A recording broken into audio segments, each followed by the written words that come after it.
LA's rail system has a lot of projects, both current and future, in the pipeline. One could argue that none is more important than the Sepulveda Transit Corridor project. There are several rail alignment options LA Metro has laid out for said project, and I'll give my transit nerd opinions on them.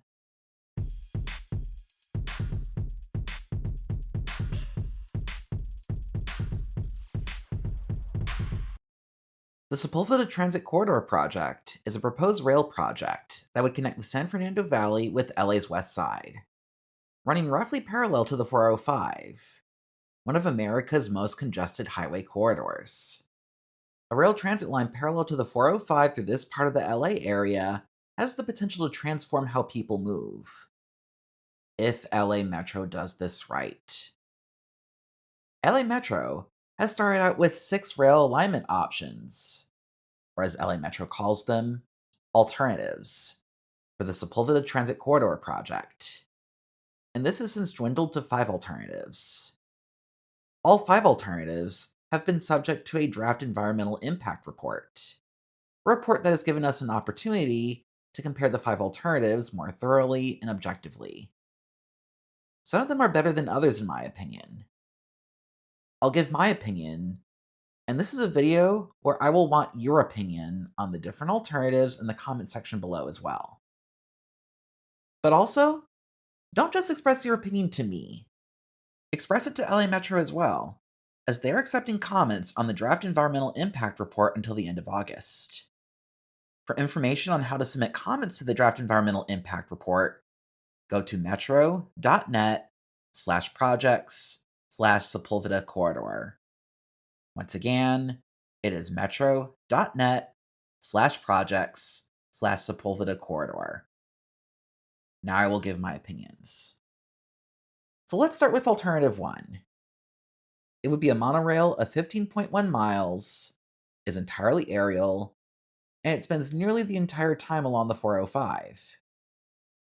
Let's start with the positives with this proposal before I get into my laundry list of negatives.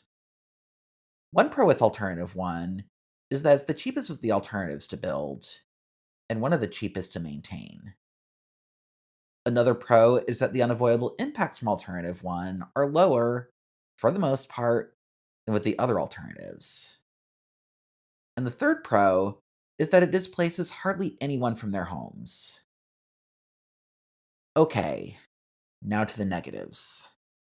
First, remember how I said that this runs along the 405? I'm going to go back to a quote I've said before on this channel, which is that people's destinations are typically homes or offices, not highways. Well, sometimes people's destinations are entertainment venues and restaurants, but you also don't usually find those in the middle of highways. As such, I'm not super excited about some of the stop location placements with this alignment. Besides, stations located on or right next to highways aren't terribly pleasant. I love to smell exhaust fumes and hear the noises of tractor trailers going by while waiting for my train. Said probably no one ever. Also, remember how I said that this alignment is the cheapest? Well, it also happens to be the least cost effective of the 5 alignments in the running. By far. I mean, look at these numbers. Yikes. Another issue I have with this alignment is that some of the connections to other rail and bus rapid transit stations kind of suck, the East San Fernando Valley line notwithstanding. It is tied for the longest transfer connection time to the E line, and tied for the longest transfer time connection to the G line. And it doesn't even connect to the correct future D line station. I say that because it would connect at Westwood VA Hospital rather than Westwood UCLA. I'll explain more later in this video as to why I think this when I talk about one of the other alternatives. But alternative 1's worst offense is that it doesn't have a stop at the University of California, Los Angeles, which from now on in this video, I'll call UCLA. Instead, you'd have electric buses run between the D line and UCLA. This is an extremely egregious offense when it comes to alternative 1. as ridership projections for literally all of the other alternatives being considered show an on campus UCLA station being one of the highest ridership stations in LA Metro Rail's entire system, higher than Union Station's current ridership. Wild as that sounds. This lack of a UCLA station is a big part of why this alternative has the lowest ridership projections of the five alternatives on the table. And it's not even close. But are these negatives enough for me to disregard this alignment outright? You'll find out at the end of this video when I determine which of the five alternatives is best. Now to alternative 3. Wait. Did I literally just skip over 2? Yes, I did. Because alternative 2 is not in the running anymore. And thank goodness, because alternative 2 has all of the flaws I just mentioned with alternative 1, yet is also more expensive than alternative 1. Why? Because instead of a bus connecting the D line to UCLA, there's an underground automated people mover that would make the connection. You can probably tell that I don't think much of alternative 2. Good riddance. Okay, back to alternative 3. This alternative would also be a monorail, with a portion of the line being underground. The portion that's above ground is the portion from the Getty Center on north, which mostly follows the 405. South of the Getty Center, it gets off the 405 and gets underground. It stays underground until you get south of the D line station at Westwood UCLA. And it's also south of the Westwood UCLA station where it follows the 405 and is above ground again. The connections between the alternative 3 stations and the other major rail and bus stations are kind of a mixed bag. It takes just as long to connect to the E and the G as an alternative 1. And it takes longer to connect to the D line than with any other proposal on the table. But at least it connects with Westwood UCLA rather than Westwood VA Hospital. To highlight how the connection at Westwood VA Hospital is vastly inferior to the connection at Westwood UCLA, here's the land use around the future Westwood VA Hospital station. And here's the land use around the future Westwood UCLA station. Only one of these two has the land use profile of a high ridership transfer point between train lines. What a concept! If you build train stations where people actually work and or live, you'll get high ridership. Another negative is that this alignment has the longest travel times of the 5. It would take 32 minutes, 35 seconds to make the entire trip, over 14 minutes longer than the fastest of the 5 options, and about 12 minutes slower than the slowest heavy rail option. That's a lot of lost time. 2 hours or more of lost time per week, and 104 hours or more of lost time per year when you consider that the average American works 260 days per year. Ouch. There are some positives about this proposal, though. It is the only proposal to have stops at both the UCLA and the Getty Center, so that's a plus. That said, the projected ridership for Getty Center is nothing to write home about. Additionally, while it's not the cheapest alternative to build, it's the cheapest of the 5 alternatives in the running to maintain. And then, as I said earlier, it connects with the correct D-line station. But that's a positive that exists with the other alternatives I'm about to talk about. The last positive I'll mention is that, like with Alternative 1, it displaces next to nobody from their homes. Now that we've gotten Alternative 3 out of the way, I should mention that the other 3 alternatives I'll talk about, Alternatives 4, 5, and 6, are all heavy rail proposals. And their proposals likely to face controversy and potential lawsuits because of a group of residents in Bel Air led by former Ticketmaster CEO Fred Rosen. This group of residents, called Keep Bel Air Beautiful, don't want a heavy rail line tunneling under Bel Air. Those lawsuits would make alternatives 4, 5, and 6 even more expensive, potentially. I'm not going to consider the potential litigation as a negative of these 3 alternatives, though, just because I think a good plan is a plan worth battling in court for. if I deem any of these plans to be good, of course. Now, to focus on the specifics of Alternative 4, this would be a heavy rail line of 13.9 miles, with it being underground between the southern terminus and a portal south of Ventura Boulevard. The rest of it would be above ground. It would run along Sepulveda Boulevard in the portion of the line in the San Fernando Valley, and then Bentley Avenue and Westward Boulevard south of the valley. The transfers between the heavy rail stations and other lines is not perfect, but have improvements over alternatives 1 and 3. It's less of a transfer time to the D, the E, and the G lines, so that's good.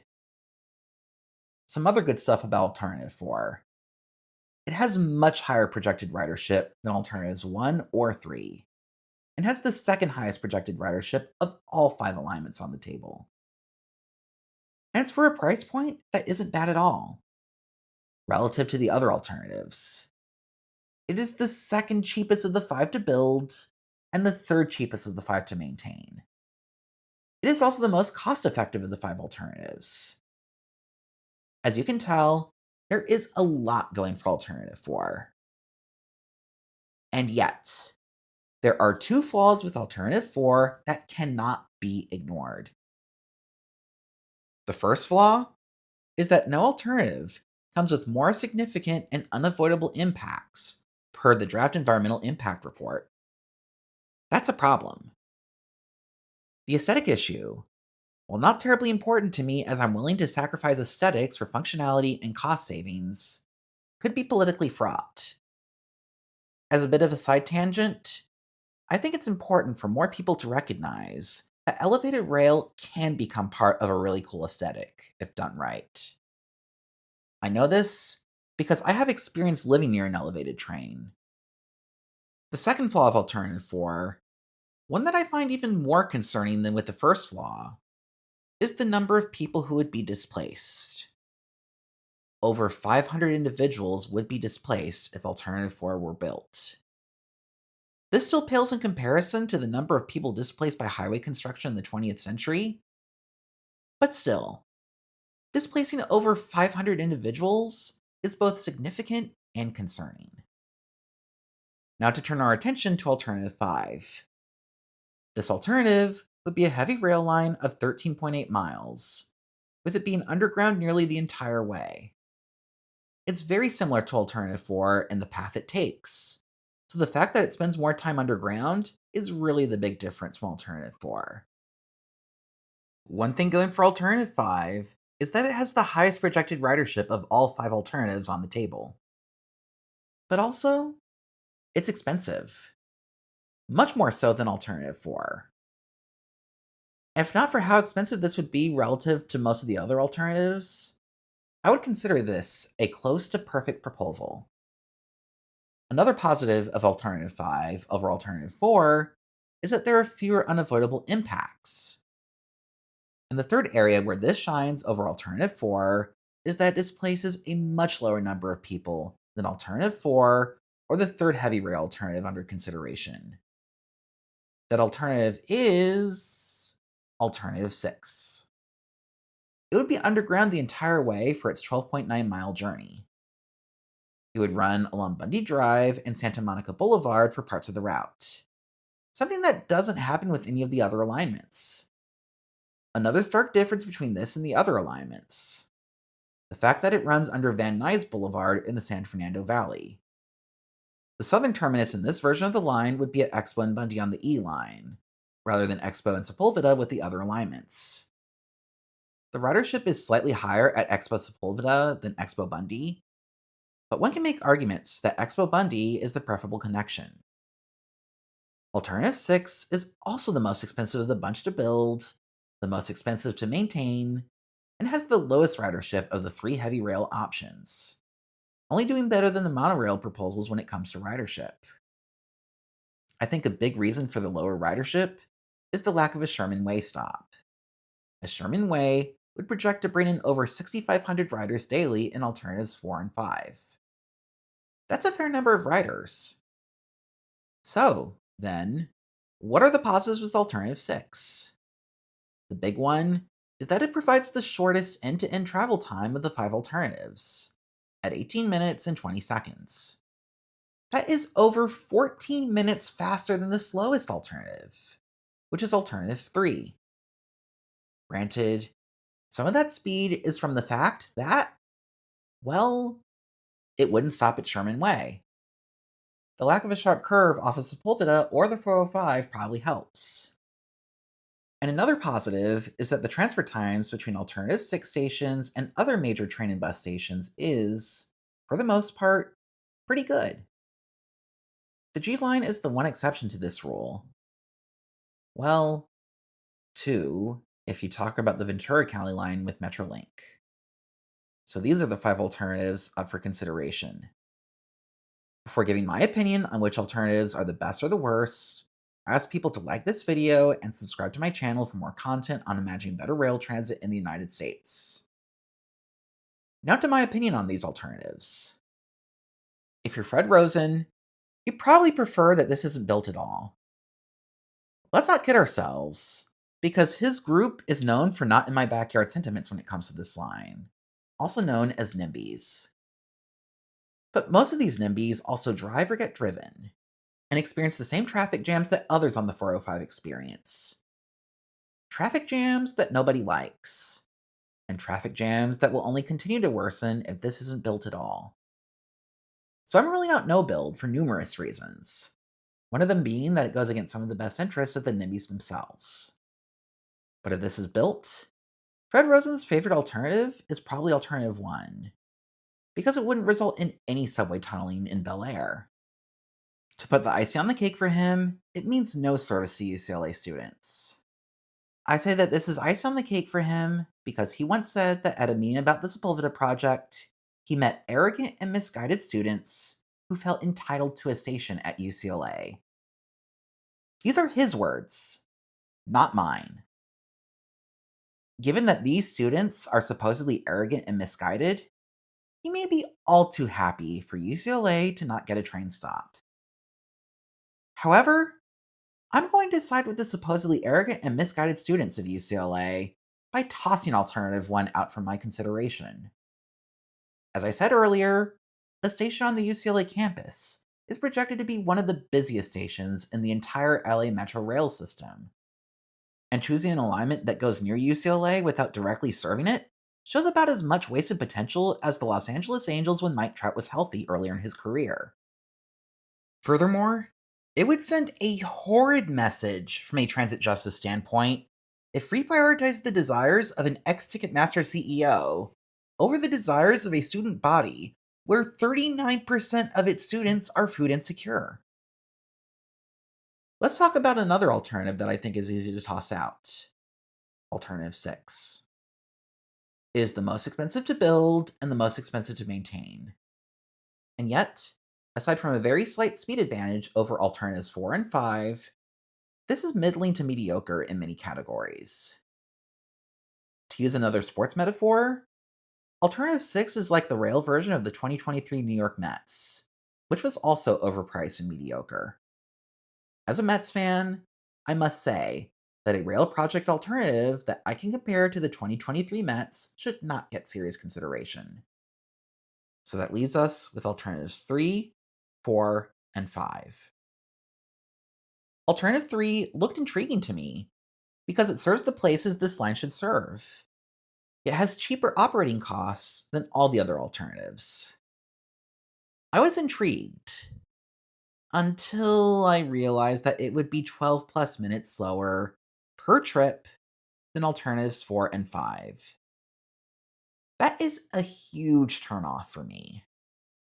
And that added time is probably why the ridership with alternative 3 is so much lower than it is with alternatives 4 and 5.